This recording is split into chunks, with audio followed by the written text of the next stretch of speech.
দিন থেকে রান্না বান্নার কোনো ভিডিও দেওয়া হয় না, যেহেতু অসুস্থ চলে গেল বাড়িতে আর কি, আমার বহুত আর কি অসুবিধা চলে গেল। তো আজই মানে রান্না বান্নার ভিডিওটা আমি দিম।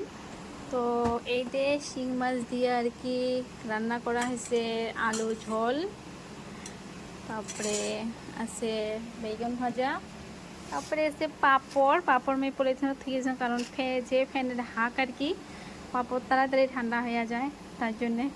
তো তোমার ভাইয়ের কাছে আমি বহুতগুলো ভাব দিচ্ছিলাম কি যে বলবি আর কি, মুখ পুরো বকা দিবে। তো ফাইনালি আমরা খেয়ে নিই, বহুত ভোগ লাগছে। তো নামাজ পড়ে এসেছিল তোমার ভাইয়া। এই তো আমার রান্না বান্না শেষ।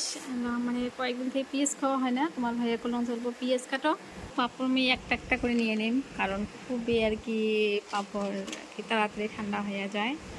এই তো আমরা খেয়ে নিই। জুম্মা মোবারক সবকো লিয়ে। তো জুম্মার দিন কীভাবে কাটান, মতো আলু খাওয়া যায় না, তাও আর কি আমি আলু নিয়ে নিলাম অল্প। আমি ঝোল দিয়ে খান, কারণ ঝোল সেই স্বাদ লাগে এগলে মাছের। পেঁয়াজ আনছে কতগুলো, পেঁয়াজ কাঁচামরিচ একদম মজা করে খেয়ে নেবো। তো ভিডিওটা কেমন লাগছে কমেন্ট বক্সে জানাবি। তো ওকে, বাই বাই, আল্লাহ হাফিজ সবাইকে। সবাই ভালো থাকো, সুস্থ থাকো, আমার জন্য বেশি বেশি দোয়া করো।